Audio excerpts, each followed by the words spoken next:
I saw youths out there running at cops with nothing in their hands. 7 and 8 and 9 and 10-year-old kids just running at them with nothing in their hands. That's rage. And that rage is still out there. I can show you that rage right out here, right now, on this avenue. We see sometimes in 1 month, 3 bodies in 1 month. That's rage. And I don't know who told you about a mayor holding them cops back, that was preferential treatment for blacks. That wasn't preferential treatment. That was great judgment. If the mayor had turned them cops on, we'd still be in the middle of a battle. I pray on both sides of the fence. I tell the Jewish community the same thing. This is something that force will not hold. These young people are angry. And either we're going to have to let the steam valve off and let the steam out, or it's going to explode, and it's going to have to be capped off, and we're going to have to burn out. These young people are angry. Not angry at the Lubavitches. They're just as angry at you. And me, for that matter. They're growing up by themselves out there. Their past is their role model. Their past is the one that teach them how to move, what to do, what to say. So when they see Lubavitcher, they don't know the difference between Heil, Hitler, and whatever else. You ask them who Hitler was, half of them wouldn't even know. 3/4 of them wouldn't even know. Richard Green, can I help? No, man, I told you I want some color up on the wall. What's the matter? What's the matter? What's the point of having a mural if ain't gonna be no color? I'm in the middle of something. Same way they don't know who Frederick Douglass was, Booker T, Murray McLeod Bethune. Oh, yeah. Yeah, they know Malcolm. The system gives them Malcolm. Malcolm is convenient. And Spike is going to give them Malcolm even more. It's convenient.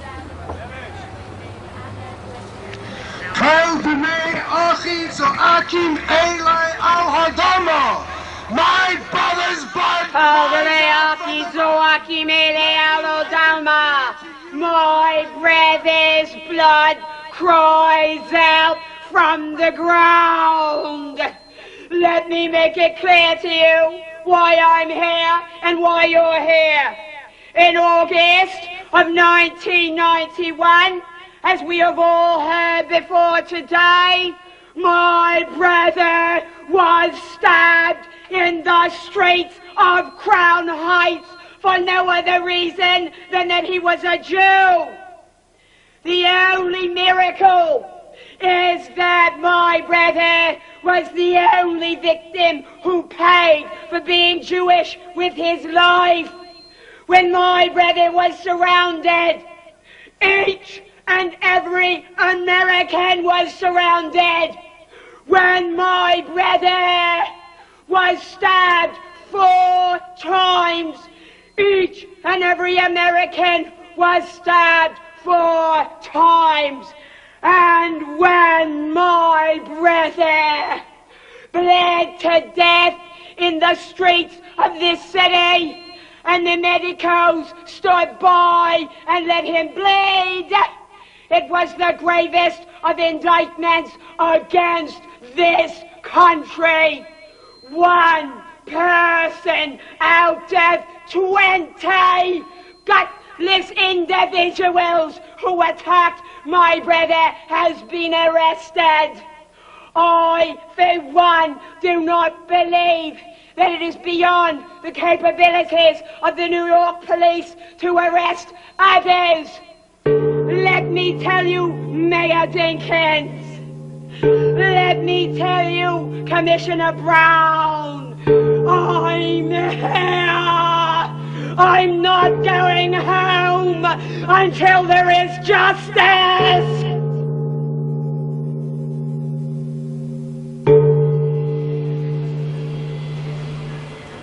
There's 16 hours difference between Melbourne and New York. And I work as a barrister in Australia, and I work at the university. And I just got back to my office, and I had a phone call from my wife. And she said she wanted me to come home straight away. I said, "You all right?" She says, "Yeah." I said, "The children all right? You know, the kids?" She says, "Yeah." So I'm driving home, and I'm thinking, you know, we're having some carpenters do some work. I wonder if there's been a disaster. And then I thought, oh, my God, you know, my parents, my grandparents, almost 85 years old. I didn't even ask after them. How insensitive. So I walk in the door, and there's a friend of mine standing there. And he does the same sort of work as I do in Australia. He's a barrister and an academic. And he sees me and he says, we got a We got a problem. I thought he was talking about a case. He says, so come and sit down. He says, there's been a riot in New York. There's been a riot in Crown Heights. Yankel's been stabbed. And he's dead. And I mean, my brother was the last in the world. The thought that he could be attacked to die. I mean, it just never even entered my mind. And at first I appeared rather cool, calm, and collected, you know. It was just the matter of the shock. I just started asking questions. How do you know? Who told you? Are you sure? I just asked the question.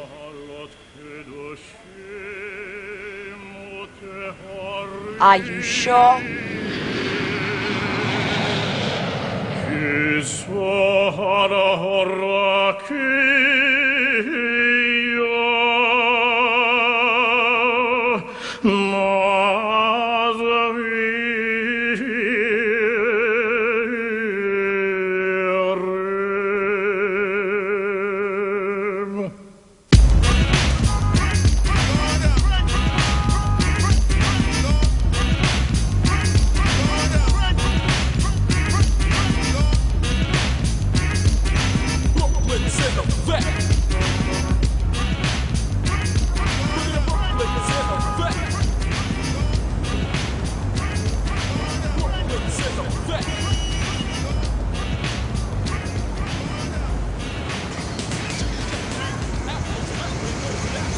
That you, that 16-year-old didn't stab that Jew. He was an athlete, right? He was a baseball player. He wanted to be a professional baseball player. He was an athlete. A bad boy stabbed a man. Somebody who does bad things and sees bad things. An athlete sees people, is interested in stretching, exercising, going to his baseball games or going to his football games. He's not interested in stabbing people or just like jumping into something that he has no idea about. A bad boy, somebody who's groomed in badness or did badness before, stabbed a man. I know, because I used to be a bad boy. And I used to be an athlete. And when I was an athlete, I was an athlete. And all I thought about was athlete. I wasn't going to jeopardize my athleticism or my career to do the things that bad people do. And when I became a bad boy, I was a bad boy. I wasn't an athlete no more. And I was grooming myself in things that is bad. So he's an athlete. Not a bad boy. There's a difference. And mostly the youth in Crown Heights, they have two things to do. Either be a bad boy or be a DJ. You know, MC, rapper, Jamaican ragamuffin, or be a bad boy. Sell drugs and rob people. What do you do? I sell drugs. What do you do? I'm a DJ. I rap. That's the way it is in Crown Heights. And I've been living in Crown Heights for most of my life. I know for a fact that youth, that 16-year-old, didn't stab that Jew. That's between me and my Creator.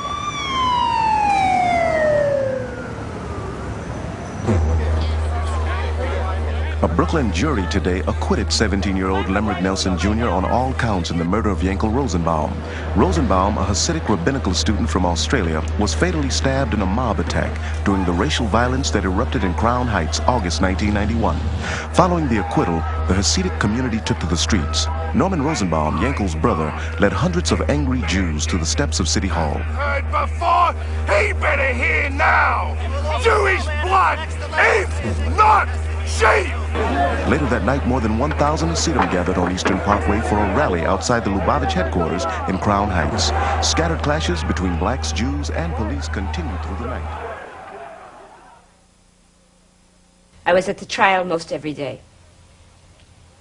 And it was a terrible shock to hear on all 4 counts the foreman read not guilty. There's no question in anybody's mind that he did it. He is the murderer. He is the stabber. I stayed behind with Norman Rosenbaum. And to see all those cops, shoulder to shoulder, hundreds of cops, so as to constrain us for what we might do, that blew our mind. That really blew our mind. Here we are, the victims of black anti-Semitism at its utmost. And they think that we're going to riot? When have we ever rioted?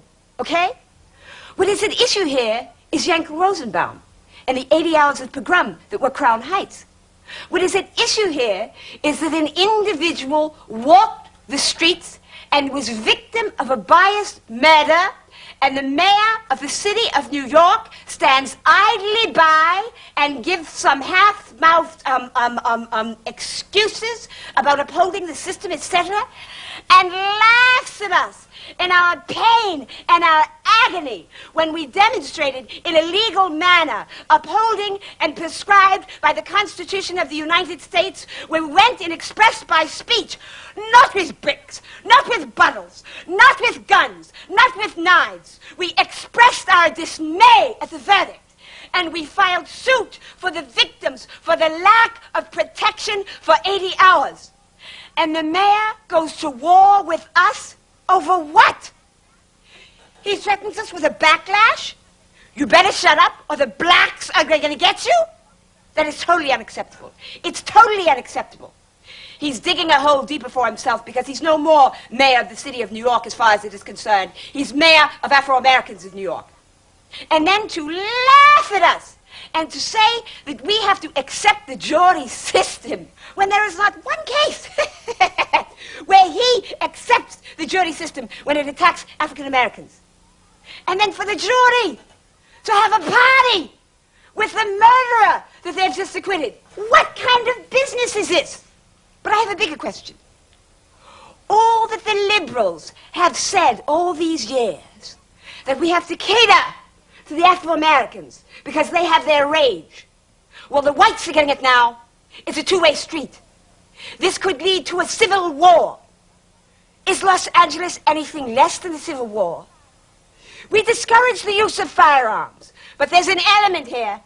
If the atmosphere was such, they would take it up in a snap. Get out of here!